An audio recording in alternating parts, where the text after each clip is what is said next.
Hi hello ನಮಸ್ಕಾರ ಎಲ್ಲರಿಗೂ. Welcome back to Tulna tasty kitchen. ನಾನಿವತ್ತು ಒಲೆಯಲ್ಲಿ ಕುಚ್ಚಲಕ್ಕಿ ಹೇಗೆ ಮಾಡೋದಂತ ನಾನಿವತ್ತು ಈ ವಿಡಿಯೋದಲ್ಲಿ ನಿಮಗೆ ತಿಳಿಸಿಕೊಡ್ತೇನೆ ಫ್ರೆಂಡ್ಸ್. ಸೊ ಈ ವಿಡಿಯೋನ ತಪ್ಪದೆ ಕೊನೆಯವರೆಗೆ ನೋಡಿ. ಮೊದಲಿಗೆ ಇಲ್ಲಿ ಒಂದು ಪಾತ್ರೆ ತಗೊಂಡಿದ್ದೇನೆ. ಅದಕ್ಕೆ 4.5 ಲೋಟದಷ್ಟು ಅಕ್ಕಿ ಹಾಕೊಳ್ತಾ ಇದ್ದೇನೆ. ನಿಮಗೆ ಎಷ್ಟು ಬೇಕು ನೀವು ಅಷ್ಟು ಹಾಕೊಳ್ಳಿ. ನನಗೆ ಇವತ್ತು 4.5 ಲೋಟ ಬೇಕು. ಅದಕ್ಕೆ ನಾನಿಲ್ಲಿ 4.5 ಲೋಟದಷ್ಟು ಅಕ್ಕಿಯನ್ನು ಹಾಕ್ತಾ ಇದ್ದೇನೆ. 4.5 ಲೋಟ ಅಕ್ಕಿ ಹಾಕಿದಾದ ಮೇಲೆ ಅದನ್ನು ಚೆನ್ನಾಗಿ ತೊಳಿಬೇಕು.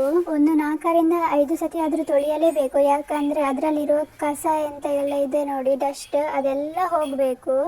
ಪುನಃ ನೀರನ್ನು ಚೇಂಜ್ ಮಾಡ್ತಾ ಇರಬೇಕು. ಮತ್ತು ಅದು ನೀರನ್ನು ತೆಗೆದು ಇಲ್ಲಿ ನಾನು ಹೀಗೆ ವಿಡಿಯೋದಲ್ಲಿ ಮಾಡ್ತಿದ್ದೆ ನೋಡಿ, ಆ ಥರ ಮಾಡಬೇಕು. ಆಮೇಲೆ ಪುನಃ ನೀರು ಹಾಕಿ ಕ್ಲೀನ್ ಮಾಡಿ ಎಲ್ಲ ಮಾಡಬೇಕು. ಆಮೇಲೆ ಅಕ್ಕಿ ಇಡುವಂತಹ ದೊಡ್ಡ ಪಾತ್ರೆ ತಗೊಂಡು ಅದಕ್ಕೆ ಇಲ್ಲಿ ನೀರು ಹಾಕ್ತಿದ್ದೇನೆ ನೋಡಿ, ಅರ್ಧದಷ್ಟು ನೀರು ಹಾಕಿ ಆಮೇಲೆ ನೀರನ್ನು ಕುದಿಲಿಕ್ಕೆ ಇಡಬೇಕು. ಇಲ್ಲಿ ಈ ವಿಡಿಯೋದಲ್ಲಿ ನಾನು ತೋರಿಸ್ತಿದ್ದೇನೆ ನೋಡಿ ಹೇಗೆ ಬಿಸಿ ನೀರು ಇಡೋದು ಅಂತ. ಈ ರೀತಿ ನೀವು ಕೂಡ ಇಡಿ. ಇಲ್ಲಿ ನೀರು ಬಿಸಿ ಆಗ್ತುಂಟಲ್ಲ, ನೀರು ಬಿಸಿ ಆದಮೇಲೆ ಅದಕ್ಕೆ ನಾವು ಅಕ್ಕಿ ಹಾಕಬೇಕು, ಅದಕ್ಕಿಂತ ಮುಂಚೆ ಹಾಕಬಾರ್ದು. ಇಲ್ಲಿ ಈಗ ನೆಕ್ಸ್ಟ್ ನಾನೀಗ ಅಕ್ಕಿ ಹಾಕ್ತಿದ್ದೇನೆ. ಇದಕ್ಕೆ ಬಿಸಿಯಾದ ನೀರಿಗೆ ಅಕ್ಕಿಯನ್ನು ಹಾಕಬೇಕು. ತೊಳೆದಿಟ್ಟಂತಹ ಎಲ್ಲ ಅಕ್ಕಿ ನೀವು ಇಲ್ಲಿ ಹಾಕಿ ಆಮೇಲೆ 1 ಗಂಟೆ ಬಿಟ್ಟು ನೋಡಬೇಕು. ಈಗ ಇಲ್ಲಿ ನೀವು ನೋಡಿ ಹೇಗೆ ಬೆಂದಿದೆ ಅಂತ. ಆದರೆ ಇದು ಇನ್ನೂ ಕೂಡ ಬೆಂದಲಿಕ್ಕೆ ಉಂಟು. ಸ್ವಲ್ಪ ಇನ್ನೂ ಕೂಡ ನಾವು ಅದನ್ನು ಬಾಯ್ಲ್ ಮಾಡಲಿಕ್ಕೆ ಇಡಬೇಕು. ಆಮೇಲೆ ನಾವು ತೆಗೆದು ನೋಡುವ. ಇದು ಸ್ವಲ್ಪ ಗಟ್ಟಿಯಾಗಿದೆ ರೈಸ್. ಈಗ ಪುನಃ ನಾನು ಅದಕ್ಕೆ ಒಂದು ಹಾಫ್ ಆನ್ ಅವರ್ ಬಿಟ್ಟು ನೋಡ್ತೇನೆ.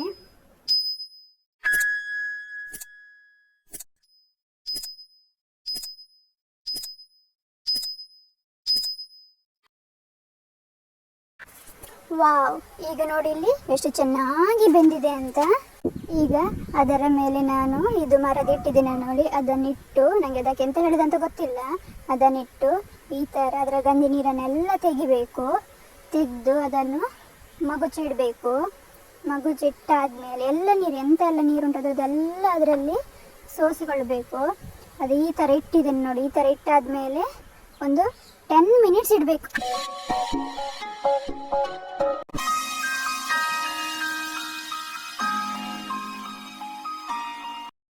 10 ಮಿನಿಟ್ಸ್ ಆದಮೇಲೆ ನೋಡಿ ಫ್ರೆಂಡ್ಸ್, ನಾನಿಲ್ಲಿ ತೆಗೆದು ನೋಡಿದ್ದೇನೆ ಹೇಗೆ ಆಗಿದೆ ಅಂತ. ಬಿಡು ಆಗಿ ರೈಸ್ ತುಂಬ ಚೆನ್ನಾಗಿ ಬೆಂದಿದೆ, ಒಂದಕ್ಕೊಂದು ಅಂಟದೂ ಇಲ್ಲ, ಫುಲ್ ಬಿಡು ಆಗಿ ಚೆನ್ನಾಗಾಗಿದೆ.